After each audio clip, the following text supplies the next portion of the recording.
Olá, pessoal. Vamos falar de lutos em cuidados paliativos. Essa aula está baseada em material elaborado pela professora, enfermeira Kátia Polis, como referência o Manual de Cuidados Paliativos do Corém, Minas Gerais. Situação delicada, necessária de se falar, o luto em cuidados paliativos. Assunto delicado e importante de se falar, né? O luto em cuidados paliativos. Vamos lá. O luto é um conjunto de reações a perdas importantes. É um conjunto de reações. É um processo e não um estado que se inicia no momento da perda, podendo, inclusive, iniciar antes da morte e termina com a elaboração do sofrimento e o retorno à vida de forma equilibrada, para que a gente não fale vida normal, uma vida equilibrada. Se segue com uma vida equilibrada na resolução do luto.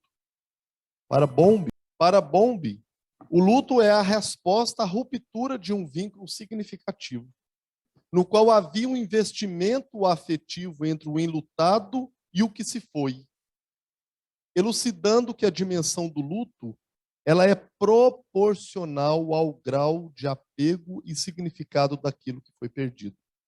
Só se tem luto quando se ama. Luto é a resposta ao rompimento de um vínculo. E a proporcionalidade dele, do conjunto de reações, está relacionada a essa dimensão do luto ao grau de apego com aquilo que foi perdido. Aqui será tratado especificamente do luto decorrente da perda por morte de uma pessoa querida.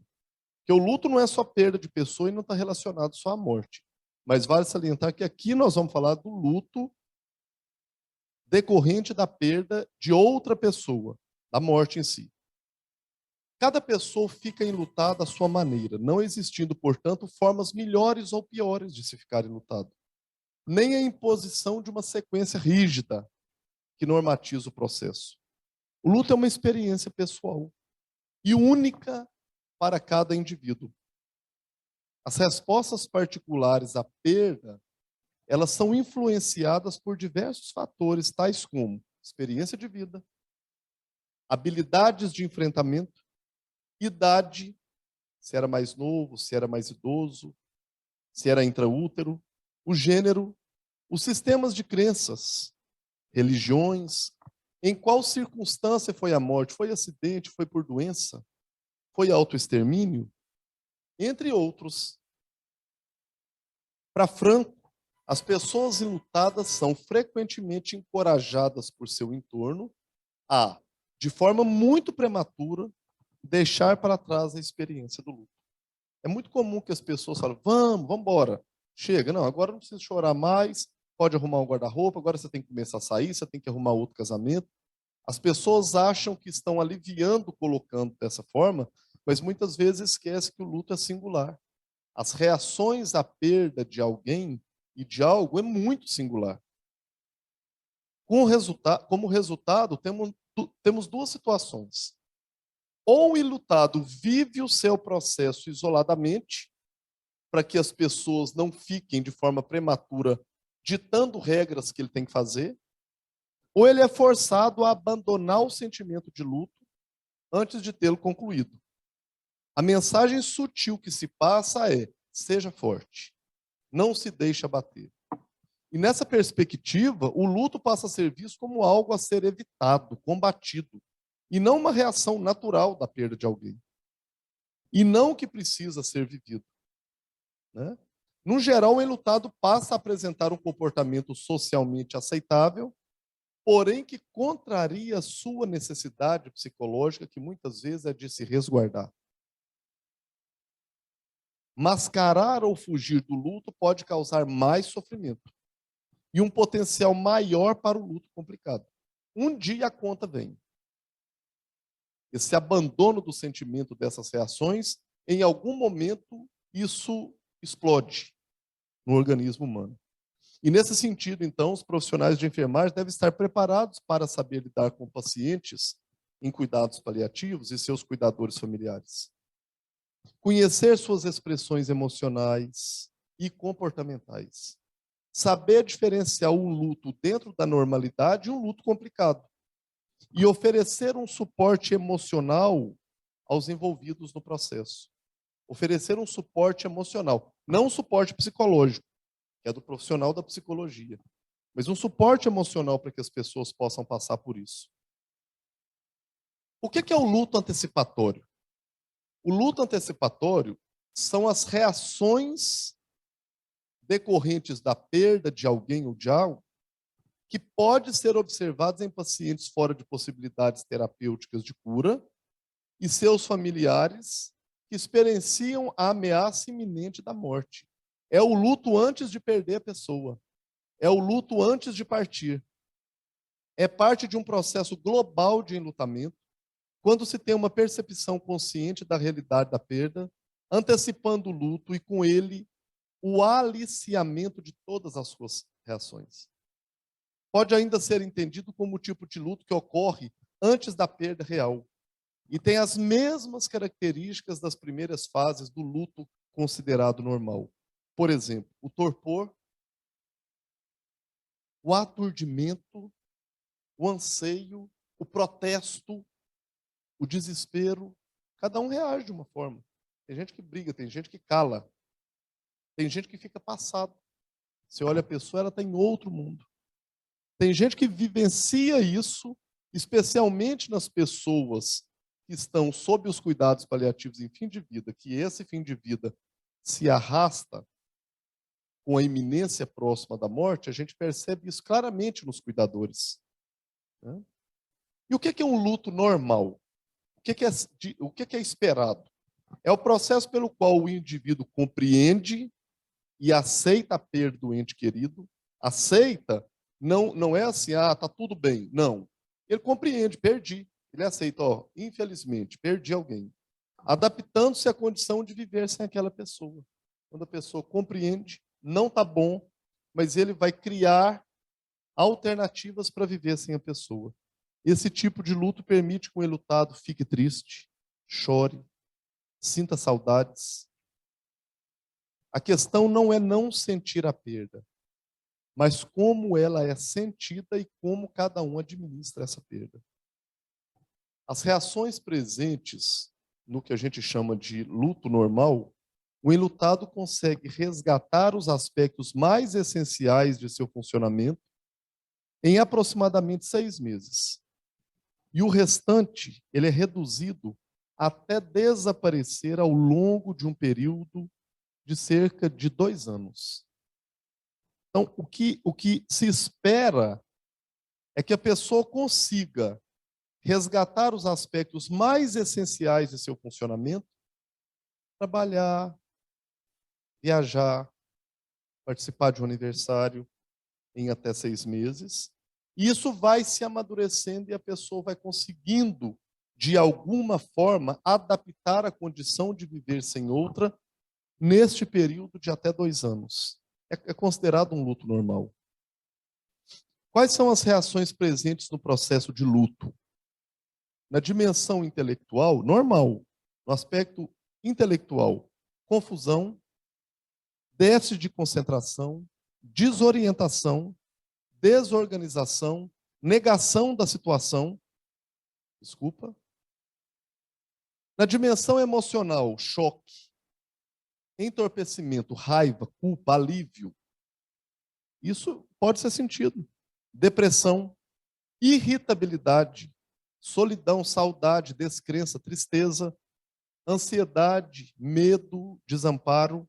E na dimensão física, muito comum, alteração do apetite, ou come muito ou pouco, alteração do sono, inquietação, dispneia, palpitações, que são reações relacionadas à ansiedade, boca seca, diminuição da libido, alterações do peso, cefaleia, falta de energia, fraqueza muscular.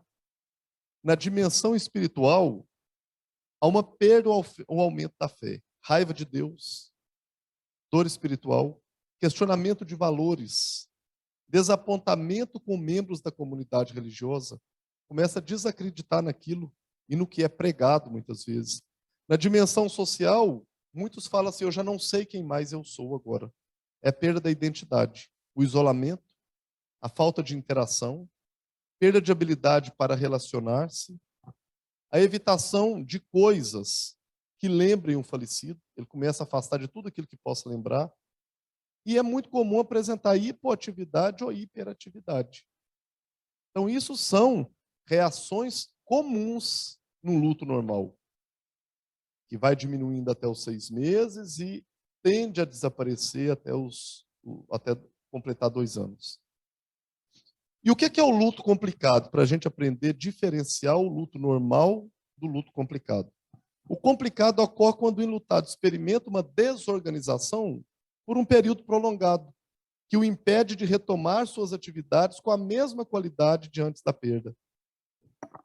Caracteriza-se pela disfuncionalidade da pessoa, as reações aparecem de forma exacerbada e não apresenta tendência de melhora com o tempo. Passou 8 meses, as pessoas estão como no dia que perdeu o outro. Também pode estar presentes ideações suicidas. E, em casos extremos, sintomas psicóticos, de crises psicóticas.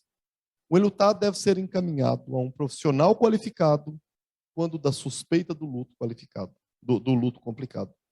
E esse profissional qualificado, as pessoas que se especializam em cuidado de luto é a psicologia. A gente tem que ter a capacidade de identificar só se é normal ou complicado e fazer os devidos encaminhamentos. Algumas intervenções que a equipe de enfermagem pode fazer no processo de luto. Nós, nesse apoio emocional, orientar momentos de reflexão e isolamento para a elaboração do processo de luto. Não fuja do processo. Concentre. Tenha momentos de reflexões para que ajude na elaboração. Encontre interlocutores dispostos a ouvir sua experiência, que possa ouvir o seu desabafo, possa ouvir o paciente, o familiar, o profissional. Muitas vezes o profissional está enlutado. Ouvir a sua experiência de perder alguém. Trabalhar a culpa, que no geral assola os enlutados. Muitos se sentem culpados. Se eu tivesse feito, se o quê, se... Assegurando que foi feito todo o possível para o falecido. Lembrar o enlutado que o processo de luto não é algo linear e previsível. Não tem receita de bolo. Cada um reage de uma forma. A diferença que a gente tem é do luto, que é normal, do luto complicado. Orientar quanto aos sintomas do luto complicado. Orientar um enlutado a não ter pressa para sair do processo de luto, que é natural, é passo a passo, é lento. Estimular a prática da religiosidade e espiritualidade, de acordo com cada indivíduo. Isso ajuda a passar, a literatura já fala que isso ajuda a gente a passar por esse processo de forma mais tranquila. Respeite as crenças do enlutado. Estimula a cada pessoa que se perdoe e perdoe a todos. A equipe, falecido, Deus, caso esteja com raiva. Isso ajuda ele a pular mais um degrau nessa evolução. Nós temos alguns aspectos éticos que precisam ser lembrados e legais.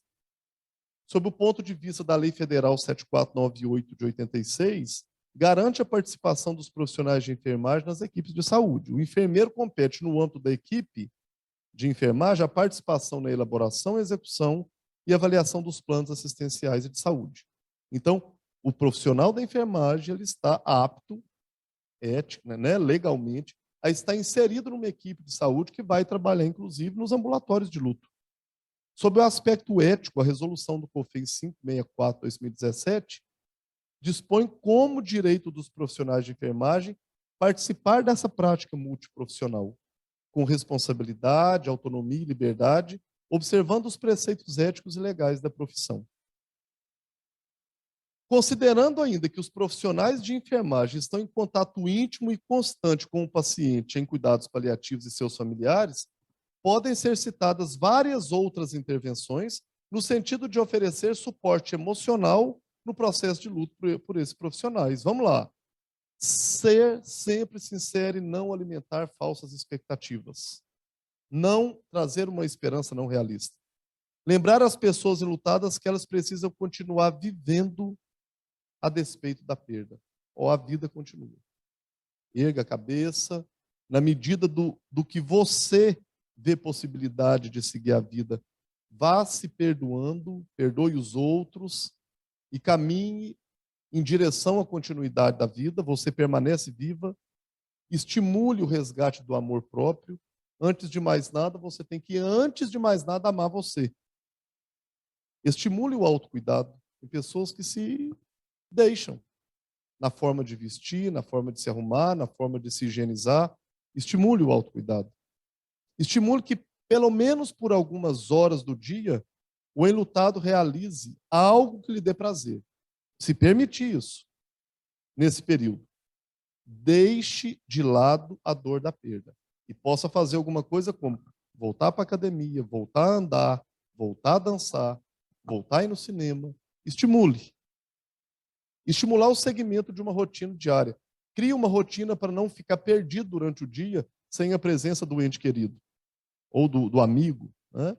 Estimular a expressão de emoções ou sentimentos contidos ou reprimidos. Pode falar sobre raiva, sobre tristeza, sobre medo, insegurança. Chorar é uma maneira natural de aliviar a tensão interna. Pode chorar. Se ele quiser, estimule que você está ali para poder ouvi-lo, para poder ampará-lo. Agora, se ele não demonstra isso, você não precisa falar com ele também. Chora, você tem que chorar. Tem gente que não alivia essa tensão chorando. Tem alguns que é andando, dançando, nadando ou falando.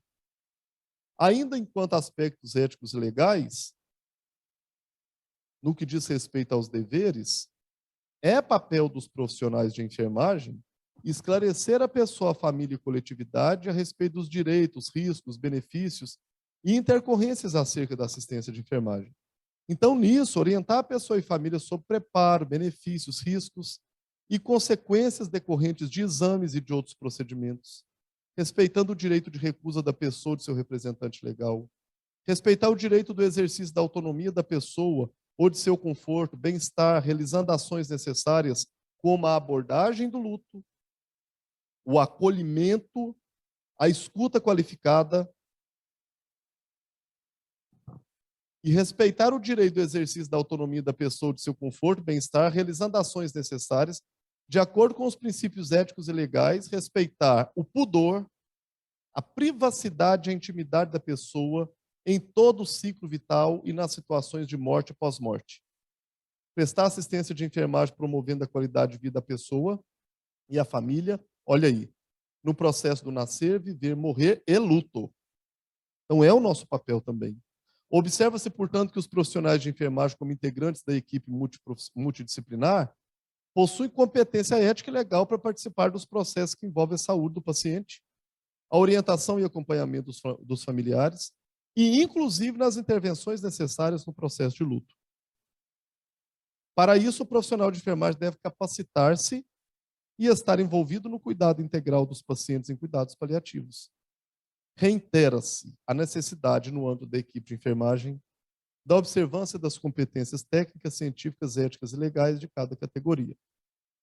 Eu trago para vocês aqui algumas referências contidas no Manual de Cuidados Paliativos do Corém de Minas Gerais e agradeço a todos a participação.